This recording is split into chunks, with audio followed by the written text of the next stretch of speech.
नमस्कार दोस्तों, स्वागत है आपका एआई आसान है यूट्यूब चैनल पर। दोस्तों, जैसा चैनल का नाम है वैसा हम लोग काम भी करते हैं। अगर आपके मन में कुछ डाउट है, कुछ संदेह है या कुछ एआई के बारे में नया सीखना है तो आप हमारे चैनल को लाइक करें और सब्सक्राइब करें। अगर आप पहली बार आए हैं तो चैनल को सब्सक्राइब करें। अगर आप कई बार आ चुके हैं तो आपका बहुत बहुत धन्यवाद। इस बार आप इस वीडियो को लाइक कीजिए, सब्सक्राइब कीजिए और अपने दोस्तों में, अपने जानने वालों में शेयर भी कीजिए ताकि वे लोग एआई के से रिलेटेड जो भी अपडेट चल रहे हैं उसके बारे में वो लोग भी जाने और समझें कि आर्टिफिशियल इंटेलिजेंस है क्या।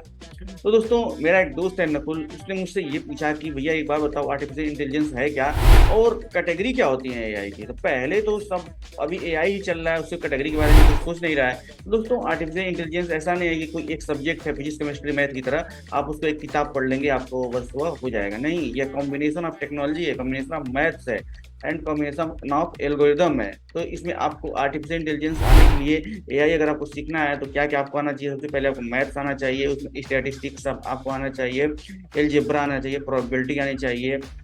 उसके बाद प्रोग्रामिंग में या तो पाइथन प्रोग्रामिंग आप चूज कर सकते हैं या जावा प्रोग्रामिंग आप चूज कर सकते हैं। उसके बाद अगर हम लोग थोड़ा आगे बढ़ते हैं तो आपको आर्टिफिशियल इंटेलिजेंस सीखने के लिए आपको जैसे डीप लर्निंग, मशीन लर्निंग, ये सब भी आपको आना चाहिए। तब जाके आप एक कंप्लीट आर्टिफिशियल इंटेलिजेंस का एक पैकेज बन पाते हैं। आप आर्टिफिशियल इंटेलिजेंस के एक्सपर्ट बन पाते हैं, आप एआई को सीख सकते हैं। तब जाके कहा जाता है कि आप एक एआई इंजीनियर। ऐसा नहीं है कि सिर्फ आपने फोटो एडिट कर लिया, आपने वीडियो बना लिया, आपने म्यूजिक बना लिया या आपने केवल टेक्स्ट टू स्पीच जनरेट कर लिया तो आप एआई का काम कर रहे हैं। नहीं, एआई इससे बहुत बढ़ करके, हाँ ये भी है, लेकिन ये छोटे छोटे हैं, इनको यूज करके आप कुछ किसी के लिए डेवलप नहीं कर सकते हैं। इसका सिर्फ अपने लिए यूज कर सकते हैं या इंटरटेनमेंट के लिए यूज कर सकते हैं।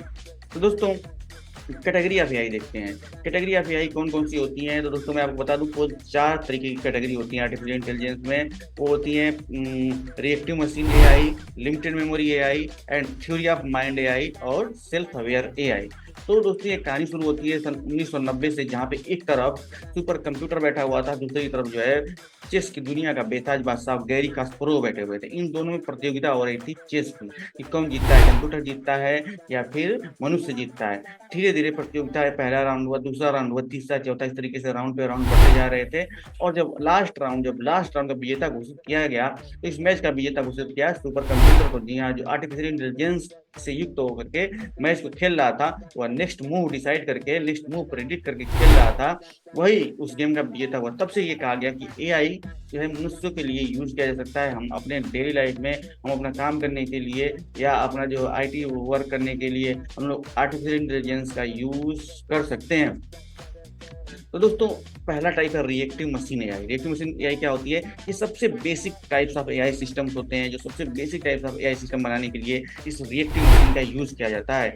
ये अपने पास्ट एक्सपीरियंस से कुछ नहीं सीखते, ये कुछ डेटा कलेक्ट नहीं करते हैं। उनके पास जो होता है वो इंस्टेंट होता है। जैसे कुछ लोग जो होते हैं वो बहुत जल्दी रिएक्ट कर देते हैं, बहुत जल्दी गुस्सा हो जाते हैं, बहुत जल्दी शांत भी हो जाते हैं। तो उस टाइप का सिस्टम है रिएक्टिव मशीन एआई। तो इसका यूज कहाँ पे होता है? जैसे चेस खेलने में या चेस जैसा गेम बनाने में हमेशा इस टाइप का एआई यूज होता है। क्योंकि आर्टिफिशियल इंटेलिजेंस में हम लोग प्रोबेबिलिटी का भी यूज करते हैं, प्रोबेबिलिटी का यूज करके हम लोग नेक्स्ट मूव का प्रेडिक्शन करते हैं। इसलिए यह रिएक्ट मशीन एआई जो है नेक्स्ट मूव का प्रेडिक्शन आराम से कर लेता है और ये इंस्टेंटली प्रेडिक्ट कर लेता है। इसमें कोई भी पास्ट डेटा का यूज नहीं किया जाता। इसके पास कोई भी पास्ट का इंसिडेंट से कोई भी डेटा बेस में स्टोरेज नहीं होता है। दूसरा आता है लिमिटेड मेमोरी एआई। इस वाले एआई के पास क्या होता है? मेमोरी होती है। यह अपने पास्ट से कुछ सीखता है और पास्ट की जो घटनाएं होती हैं उसको अपने मेमोरी में स्टोर रखता है। सोचता है कि जब आगे कुछ ऐसी घटना हुई तो वह पास्ट से सीख करके फिर उसको, वह उस घटना को उसके साथ काम करता है। वह पिछली चीजों को याद करते हुए वह आगे का जो है अपना मूव तय करता है। इसका जो है ताजा एग्जाम्पल जो है, जो सेल्फ ड्राइविंग कार हो गई या जो चैटबॉट हो गए या जो पर्सनल असिस्टेंट के लिए जो चैटबॉट बनाए जा रहे हैं वो हो गए। तो अगर सेल्फ ड्राइविंग कार की बात करें तो सेल्फ ड्राइविंग कार, मान लीजिए नोएडा से दिल्ली जाना है, नोएडा से दिल्ली आने के बीच कितनी डिस्टेंस होगी, सबसे पहले उसकी सेंस उसको मीजर करेगा अपने सेंसर के द्वारा। अब रास्ते में आने जाने पे कितने ब्रेकर हैं उनको याद करेगा। अब उसके बाद कितनी ट्रैफिक लाइटें आएंगी उसको सबको अपनी मेमोरी में फीड कर लेगा। फिर वो नेक्स्ट टाइम जब जाएगा तो सावधानी बरतेगा और जहाँ जहाँ पे उससे गलतियां हुई थी उससे भी वह सीख लेगा और अगली बार जो है बिल्कुल स्मूथली आपको ट्रैक करके ले जाएगा।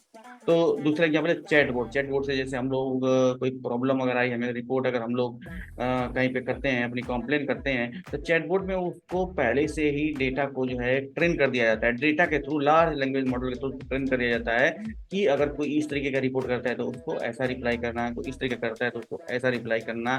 तो आप देखते हैं चैटबॉट से आप बात करेंगे, आपको लगेगा कि आप किसी ह्यूमन से बात करते हैं, लेकिन वो ह्यूमन नहीं होता, वो चैटबॉट होता है जो हमारे एक्सपीरियंस से हमारा ही डेटा जो है ले करके और हमको ही जवाब देता है। तो वहाँ होती है दोस्तों लिमिटेड मेमोरी, एआई सिस्टम का यूज करके इसको बनाया जाता है। तीसरा होता है थ्योरी ऑफ माइंड एआई। अब यहाँ पे दोस्तों दिमाग का प्रयोग हो गया। जहाँ पे दिमाग का प्रयोग होता है वहाँ पे जो इंटेलिजेंस आ जाता है। तो जिसके पास इंटेलिजेंस होगा वही हमारे इमोशन को समझ सकता है, वही हमारी इंटेंशन को समझ सकता है। तो इस तरीके का जो एआई सिस्टम होता है, वह अगर हमसे बात कर रहा है तो वह हमारी इंटेंशन को समझ जाएगा, वह हमारी इमोशन को समझ जाएगा। लेकिन इस तरीके का एआई सिस्टम अभी एग्जिस्ट नहीं कर रहा है, लेकिन वैज्ञानिक अपना संपूर्ण प्रयास कर रहे हैं, इंजीनियर अपना संपूर्ण प्रयास कर रहे हैं और बड़ी बड़ी कंपनियां संपूर्ण प्रयास कर रही हैं, प्रयोग में लगे हुए हैं कि इस तरीके का एआई सिस्टम बनाया जाए जो हमारे इमोशन को पहचान सके, हमारे इंटेंशन को पहचान सके और हमसे जो है बात कर सके, इंटेंशनली कनेक्ट होकर के बात कर सके। चौथा है दोस्तों self aware AI. Self aware AI क्या होता है? एक कॉन्शियसनेस होता है, इसके अंदर खुद का इमोशन होता है, खुद की डिजायर होती है।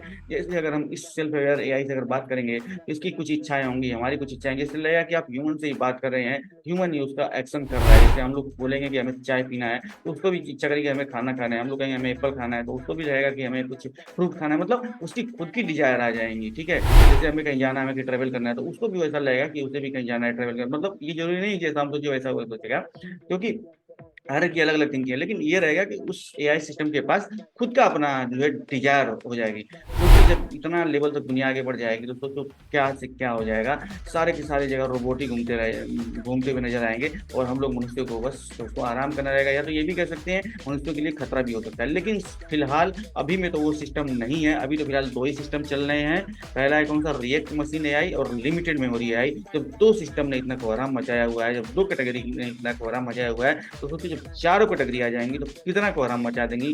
किस तरीके से मनुष्य जिएगा, किस तरीके से मनुष्य उन मशीनों से कंप्रोमाइज करेगा, आप इसका अंदाजा लगा सकते हैं। तो दोस्तों आज जो मैंने बातें बताई, अगर आपको आज की बातें आपको पसंद आई, आपकी बातें लगता है कि इन्फॉर्मेटिव है, तो जरूर इसको लाइक करें, सब्सक्राइब करें और कमेंट भी करें। अगर आपके पास कोई डाउट है या इस वीडियो से रिलेटेड कुछ कमेंट करना चाहते हैं तो जरूर कमेंट करें, ताकि हम लोग नेक्स्ट वीडियो जो है आपके कमेंट के आधार पर बना सकें और जो आप जिससे आपका नॉलेज और बढ़े। दोस्तों तब तक के लिए जय हिंद, जय भारत। एक्सप्लोर करते रहिए और अपनी जिज्ञासा को बनाए रखिए।